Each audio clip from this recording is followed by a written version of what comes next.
Vidéo FAQ pour les congestions pelviennes douloureuses avec une endométriose depuis des années. Ok. Alors, c'est une question épineuse. Je vais directement commencer par la solution que moi je fais dans mon cabinet. Il y a des techniques viscérales, donc c'est des techniques où on fait des massages du ventre, où on appuie assez profondément, on va venir planter les doigts dans les tissus, maintenir et tirer. Attention, ce sont des pratiques sectaires, c'est défini par la loi comme sectaire, c'est-à-dire que ça n'a pas montré d'efficacité sur les gens autre que celui de la croyance au niveau statistique. Bien que, ce que je veux dire, ça veut dire quoi tous ces mots? Ça veut dire que statistiquement, ce n'est pas reproductible. Et ça ne marche pas sur les gens. On n'arrive pas à identifier un problème précis. On n'est pas capable de reproduire cette technique entre kinés. C'est impossible. Voilà. Les kinés n'arrivent pas entre eux à refaire la même chose. Donc on ne peut pas évaluer la technique parce que les kinés n'arrivent pas à produire la même chose. Et en plus, on n'arrive pas à définir dans quel cas ça sert. Donc lorsqu'on en arrive à faire des techniques de massage de ventre, les techniques viscérales, nous on appelle ça quand on est ostéo, c'est classé technique sectaire, ça n'a jamais réussi à prouver son efficacité. Il s'avère que moi je l'utilise. Voilà. Je suis très rationnel, très scientifique, et malgré les recommandations qui sont négatives sur cette technique-là, moi je l'utilise et j'arrive à percevoir un résultat. Donc c'est rare que je l'utilise. Voilà, faut que ce soit bien choisi.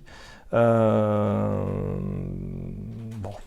mieux c'est que tu te fasses une idée. Normalement, n'importe quel ostéo est capable d'utiliser cette technique-là. Mais c'est pas appris au kiné aujourd'hui, mais ils apprennent quand même la technique quand ils font des formations parce que ça peut être utile. Ça reste rarissime. Genre sur un problème de ventre, ça marche à peu près 1 fois sur 20. Voilà. 1 fois sur 20, ça c'était au début de ma carrière. Aujourd'hui, je sais identifier à quel moment je vais utiliser la technique. Ça marche à peu près, je dirais, 1 fois sur 2 quand c'est moi qui l'utilise. Et quand ça ne marche pas, surtout, je m'en rends compte. Et puis je propose autre chose. Donc il faut essayer pour savoir si ça fonctionne. Ce sont des techniques de massage viscéral. On masse le ventre. Ces techniques font très mal. C'est très douloureux. Donc on va planter les doigts à l'intérieur et on va essayer de tirer ce qui fait mal. On peut même prendre la peau et le gras et tracter. Tu vas voir, ça va tirer à plein d'endroits différents. C'est une technique qu'on évite d'employer lorsque on a les règles, parce que quand on a les règles et ou un organe inflammatoire, l'organe il est gonflé, donc il va être un peu plus douloureux, on va éviter. Donc, je vais rentrer dans ma théorie de cette technique, que je dis bien que, attention, normalement, voilà, il n'y a aucune preuve scientifique de son efficacité, je le dis bien, je précise bien. C'est-à-dire tu peux essayer, mais prends du recul, tout comme moi lorsque je l'utilise, je prends du recul, je me dis sur cette personne ça marche, aujourd'hui, ici et maintenant, et après si ça marche la prochaine fois c'est bien, mais dès que ça marche plus, surtout je change, je vais chercher autre chose. Il faut garder l'esprit agile et jongler de technique en technique pour essayer d'améliorer. Je reviens. Cette technique là, qu'est-ce que c'est? Les viscères, donc tes viscères sont enchâssés de feuillets, de mésentère on appelle ça, ce genre de feuillets comme ça dans ton ventre. Tu as les tripes qui sont à l'intérieur, les organes ils sont tenus par ce machin là, de mésentère. Considère que c'est des genres de ligaments. Mais c'est très lisse, c'est nacré, c'est tout à fait joli. Si tu fais une dissection, que tu regardes à l'intérieur, c'est tout blanc, tout nacré. Mais chez les personnes qui, a priori, ont des problèmes de bidou, si tu vas avoir des opérations de personnes qui ont mal au ventre, qui ont des gros problèmes de ventre, quand tu regardes, c'est plus nacré du tout. C'est tout fripé, tout jaune. C'est de mauvaise qualité.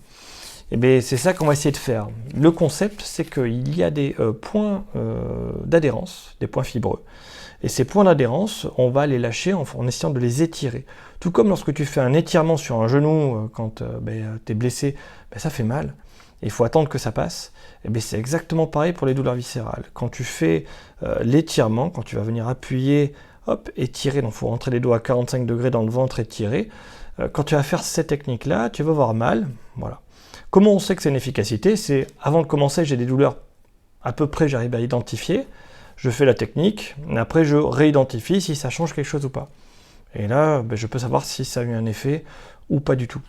Cette technique donne souvent des petits bleus, ou tu peux avoir de la peau irritée, c'est normal. C'est très douloureux. Le ventre, c'est plein d'hormones, donc en faisant ça, tu vas aussi relâcher énormément d'hormones. Il est normal de pleurer la première fois. Moi, il est rare que les patients ne pleurent pas la première fois où je fais ça. Même les hommes, hein. Même les hommes, même les Goliaths de 20 mètres. S'il a mal au ventre depuis des années et que c'est complètement raide, dès que tu essaies de rendre un peu de mobilité, c'est terriblement douloureux et il se prend un énorme shoot de plein de trucs qui sont là depuis des années, que ça traîne et que c'est tellement serré que ça n'arrive pas à sortir. Donc des grosses réponses végétatives. Oui, je parle plus de 3 minutes parce que j'ai réussi à débloquer sur TikTok le format 10 minutes. Donc ça c'est bien. Qu'est-ce que j'ai d'autre à dire? Je vais parler de l'endométriose. Tant que j'y suis. L'endométriose, il faut faire attention.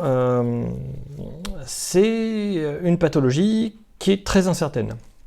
Dans ma carrière, j'ai déjà eu, alors j'ai qu'une dizaine d'années, 14 ans, 15 ans d'expérience, j'ai déjà vu des pathologies arriver, tout le monde dit « mon problème c'est ça » et on ne sait pas diagnostiquer, on ne sait pas trop ce que c'est, ça nous arrange d'avoir potentiellement une solution et on diagnostique à l'appel ces pathologies-là. On dit « ouais, vas-y ».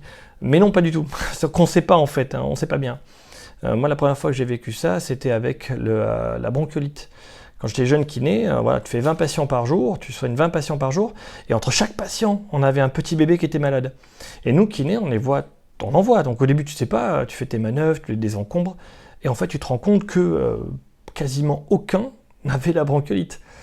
Pour donner un ordre d'idée, dans les recommandations qu'on donne, on a même à un moment dit « mais le kiné, ça sert à rien pour la bronchiolite ». Là maintenant, on réoriente un petit peu, alors qu'avant, on dit non, que l'hôpital où finalement ça a un effet. Et donc on est passé au début de ma carrière à 20 par jour en période d'hivernale à 0. Et maintenant, dans ma carrière aujourd'hui, je parle de cette année, j'ai dû voir 3 à 4 bébés uniquement sur toute la période hivernale qui avaient une bronchiolite avérée. Et j'ai dû en voir au total 7 de plus qui avaient juste des petites rhinites avec des parents un peu anxieux qu'il fallait rassurer, leur expliquer qu'en fait ils faisaient bien et que le gamin avait juste un rhume et que ça allait passer tout seul. Donc voilà, ça c'est pour la bronchiolite. Mais dis-toi que entre temps, on a vu passer la fibromyalgie, voilà, on a mis tout et n'importe quoi, on a vu passer le burn-out, on a mis tout et n'importe quoi, et maintenant, c'est l'endométriose et on met tout et n'importe quoi. Donc te focalise pas trop là-dessus. Essaie de soigner tes symptômes. Voilà, j'ai mal, j'essaie quelque chose, ça marche pas. Donc, il est possible que tu aies l'endométriose pour de vrai et que l'opération fonctionne très bien, mais d'expérience, essaie tous les autres trucs avant de te faire opérer. Parce que si ça marche pas, ça va te laisser des séquelles supplémentaires. Donc toujours bien peser une opération, être bien sûr qu'on est dans le bon diagnostic, avoir essayé toutes les thérapies alternatives pour être bien sûr que rien d'autre ne fonctionne. Voilà ce que j'ai à te conseiller.